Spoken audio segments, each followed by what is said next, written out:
Generation 1, Generation 2, Generation 3, Generation 4, Generation 5, Generation 6, Generation 7, and now we are now in Generation 8, with all three next-gen systems finally out: the Nintendo Wii U, the PlayStation 4, and the Xbox One.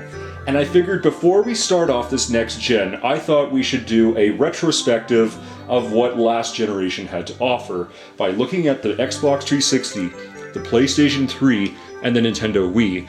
In this video, I will be discussing the positives and the negatives of each system. Obviously, I'm not going to say which system is better, but I'm just making this video to show off what the historical moments of all these three systems. So let's start off this video with the Xbox 360.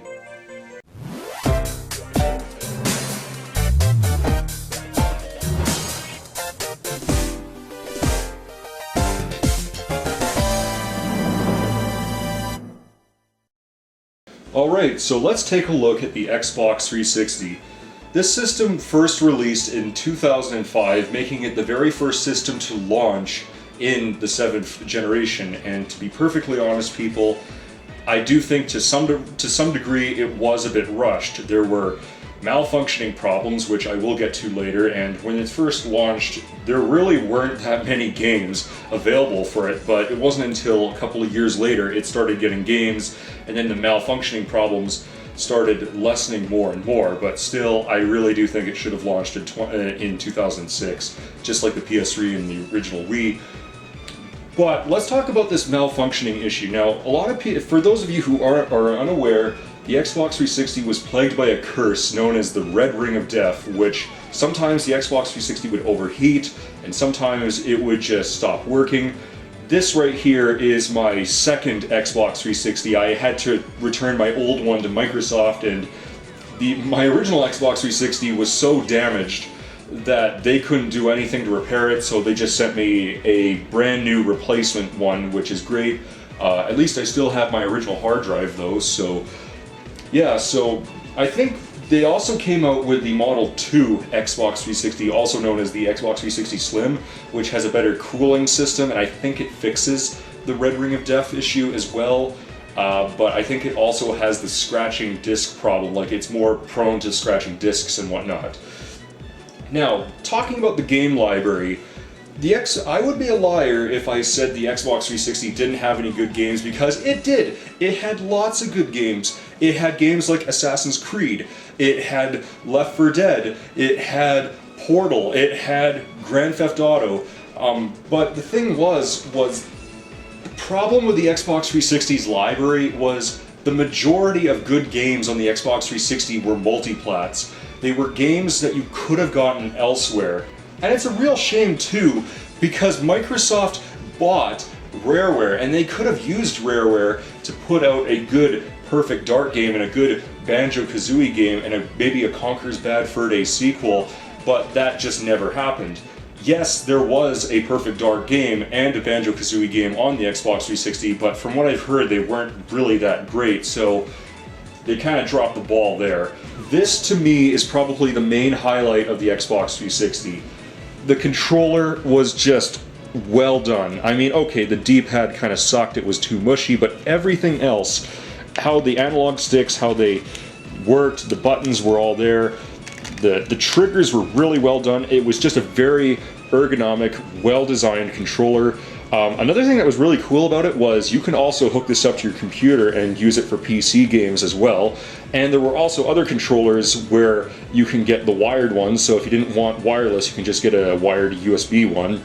Only downside to the Xbox 360 controller, well, besides the D-pad, was you had the battery pack, which had required 2 AA batteries, which was kind of a letdown, but this was such a great controller for first-person shooters and, like, you know, 3D platformers and whatnot, so kudos to Microsoft for that. Sticking to the traditional formula of the original Xbox, the Xbox 360 offered online multiplayer and system link. Both of these features worked really well, but there was a double-edged sword to both of these things that kind of ruined the experience. For one, in order to use online multiplayer, you had to pay a monthly fee, which was absolutely ridiculous.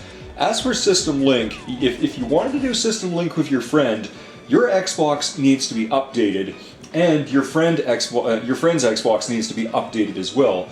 Which is absolutely ridiculous because System Link doesn't need an internet connection.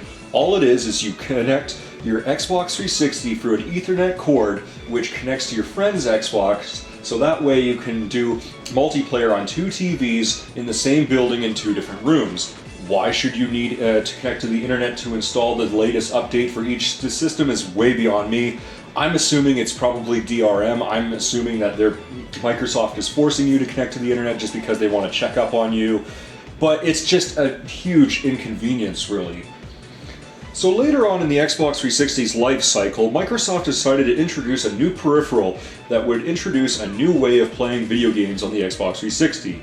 It was a motion-controlled device known as the Kinect. And this is going to be a totally different video on its own, but let's just say for the time being that the Kinect is basically Microsoft's version of the Sega 32X. Yeah, it's that bad. So overall, I think the Xbox 360 is a decent system. It had tons of great games, it had great third-party support, and it had lots of indie games, but unfortunately I do think the system could have been better, and I do think there were a lot of missed opportunities. But, the same token, however, this system will go down in history and be remembered by lots of gamers. So now, I think it's time to move on over to the PlayStation 3.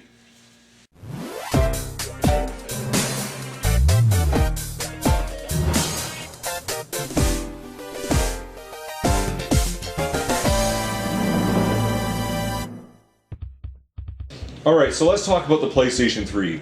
This system came out in November 17th of 2006, roughly about 2 days before the Nintendo Wii came out. And the price of the system was absolutely ridiculous. It was about just as expensive as a Panasonic 3DO. At that time, Sony was completely out of their minds. They had weird marketing campaigns. It was an overpriced console, and it didn't have a whole lot of games when it came out, but at the end of the day, it turned out to be a great system at the end because eventually it was getting all the multiplats that the Xbox 360 and the PC were getting, as well it was also having great exclusives.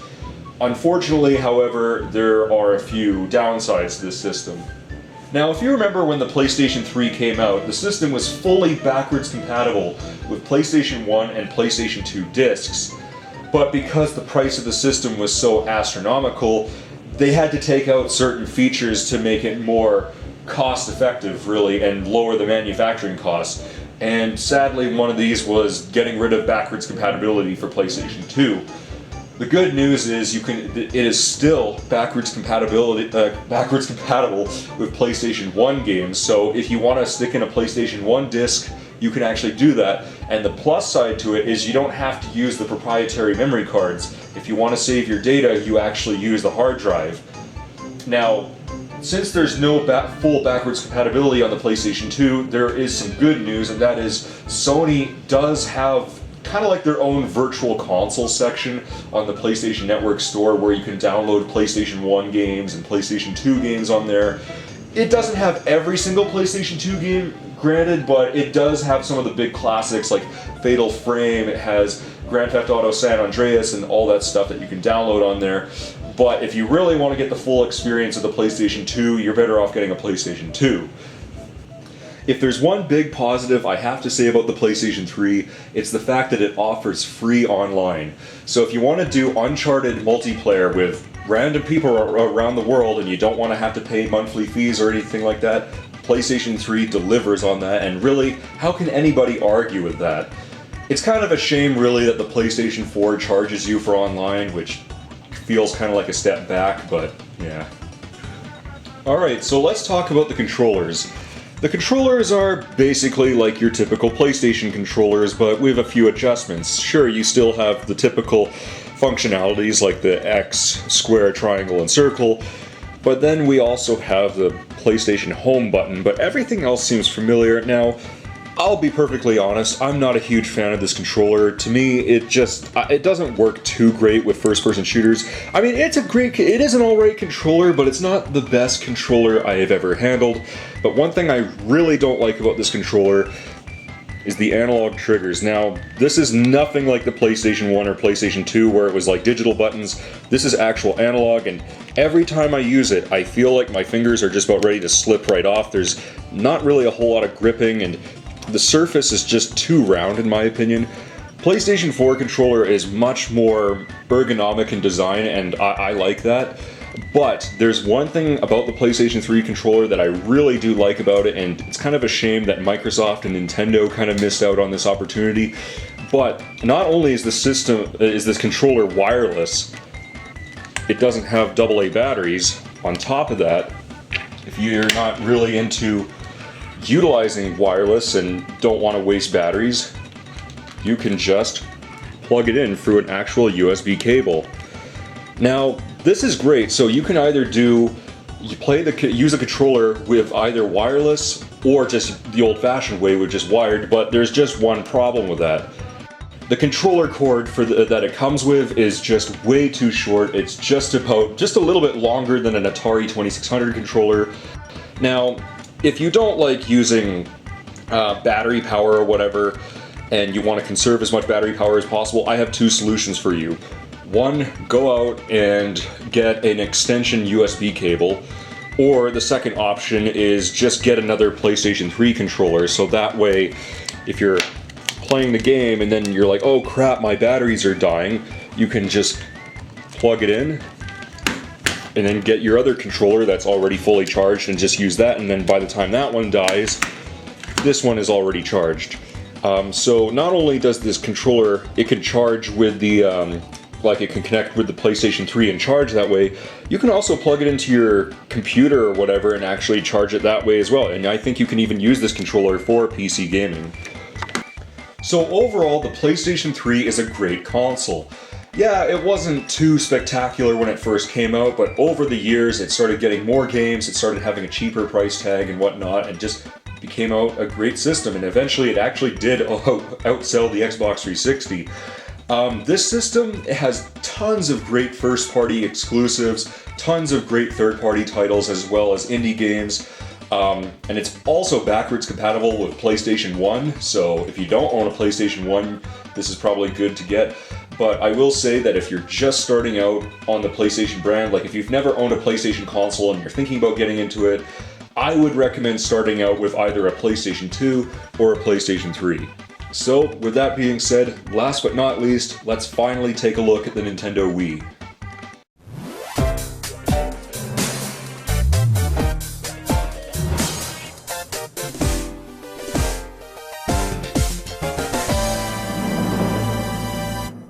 Last but not least, let's talk about the Nintendo Wii. Now, if you've seen the Arnold Schwarzenegger movie Jingle All the Way, where everybody is trying to fight over this Turbo Man doll because everybody wants to get a Turbo Man doll for Christmas and they just can't seem to find one because it keeps on getting sold out and whatever. Back in 2006, this was the Turbo Man doll. Everybody and their mother wanted this thing. You had kids, teenagers, adults, elderly people, gamers, Nintendo fans, and just people who had no knowledge of gaming whatsoever wanted this thing. I wanted to get a Wii at launch, but I just couldn't because it kept on getting sold out and so many people were buying it. As a result, this actually became Nintendo's best-selling console of all time. It surpassed the NES, and it sold over 100 million units. So why was the Wii so popular? Well, besides having a standard controller with D-pads and buttons and whatnot for standard gaming, the Wii offered motion controls, and this opened up tons of new possibility for new gameplay mechanics. For example, in Wii Sports Tennis, you can just swing this thing like a tennis racket to hit the ball. In on-rail arcade shooters like House of the Dead, you can just point at the screen and then fire at the enemies almost as if you were firing some kind of weapon. In games like Excite Truck, you can use this thing as a steering wheel to steer the vehicle, and at the time it was very revolutionary, and not a lot of people had seen something like this at the time. And while there were some games that actually worked really well with the motion controls, there were, however, some games that actually suffered with the motion controls. See, motion controls can work really well if it makes sense and if it's used for more simplistic purposes. But when you have stupid shit like flicking the Wii Remote just to jump in a platformer, it just feels stupid, clunky, delayed, and inconvenient, especially when you have buttons that can do those kind of functions. Now, there's one convenient thing about the Wii that I really did like. Now, if you remember on the PC, there were some games on the PC where you didn't have to use the keyboard and mouse to play certain games. You can plug in a USB controller and play the game that way. The Wii was kind of the same thing. There were some games where you didn't have to use the gimmick. There were different types of controller options. Besides having the Wii Remote, you also had the Wii Remote and Nunchuck. You had the Wii Classic controller, which felt a lot like a Super Nintendo controller. Oh, and get this. You can also plug in GameCube controllers, since there's actually some GameCube ports right there. Now, they also have for another purpose as well, which I'll get into later. But there's one major downside that I really don't like about the Wii Remote. And that is the Wii Remote is heavily dependent on battery power. See, unlike the other systems, the Wii Remote has no actual way to plug into the console through a wire and save on battery power and just play the game wiredly. Now, that kind of makes sense for games like Wii Sports where you have to do a lot of motions or whatever, but come on, you have to have at least rechargeable batteries or 2 AA batteries in order to play the Wii, unless if you're using a GameCube controller. But the craziest part about it is, even if you do have full batteries and you put the Wii Remote somewhere and you don't have the system turned on and you're not using them or whatever, if you leave those batteries in for a couple of months or whatever, eventually the batteries will drain for no reason whatsoever. I don't understand why that is, it just doesn't make any sense. But that is a huge downside. Now let's talk about the Wii's backwards compatibility with the Nintendo GameCube. Yes, the Wii actually can play GameCube games, since it has some controller ports right here, and some memory card slots right there. And yes, you actually can take the doors off the Wii since they are detachable. Now, I have a pretty good, decent collection of GameCube games, and I've had my Wii for a long time, and I've never had a single problem playing a GameCube game on the Wii. Like, backwards compatibility on the Wii is completely flawless. I even, just for the hell of it, I even tested out using these interactive multi-game demo discs. Now, these are basically GameCube demo discs that were never sold to the public. They were only meant for retail stores to use for kiosk display or whatever, for like a Toys R Us or Walmart or whatever. I tried using these things on the Wii, and yeah, they actually do work on the Wii. So pretty much essentially, playing a GameCube game on the Wii is almost like playing it on the actual GameCube. There's really no actual difference. Now, if the GameCube's backwards compatibility didn't tickle your fancy, let's talk about the Virtual Console. Now, the Virtual Console is basically a library of NES games, Super Nintendo games, and Nintendo 64 games that you can download onto your system. Pretty cool, huh? But another thing too is, not only was there Nintendo systems, there was also Sega Master System, Sega Genesis, TurboGrafx 16, maybe even some TurboGrafx CD, Neo Geo, you had arcade. But the one thing that really made me scratch my head, but still kind of cool, was it even had a Commodore 64 games. Now that to me seems kind of weird, because you would think that games that were originally released on a PC platform would be on Steam, but no, they're actually on a console of all things. But still kind of cool though. Now, the Virtual Console is a great idea. It's designed for people who have never had a chance to experience these old consoles and just want to play these games for the first time.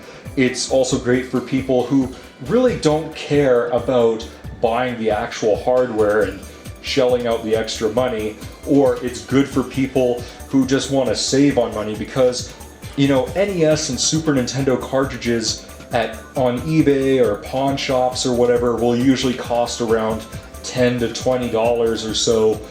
The Wii will offer them for like $5 or $8, so very reasonable price, and it should be cheaper since it is digital, but it's a nice option to have. Oh, and let's not forget that there were actually a few Japanese import games that were released on the Virtual Console. Games like Pulseman, Sin and Punishment, Castlevania Rondo of Blood, Super Mario Lost Levels, the original one. So that's pretty cool. Lastly, let's talk about the system's library now. Let's just get this out of the way quickly. When it comes to Nintendo's games, for the most part, they're really good. The majority of people would buy a Nintendo system just to play Nintendo's games. That's just how good they are. So now that we've got that out of the way, let's talk about the third-party support. When it comes to third-party support, it's a bit of a mixed bag. You had some developers that just didn't care or had no idea what they were doing when operating with the Wii's motion controls and implementing them. But at the same time, however, the Wii was getting lots and lots of third-party exclusives.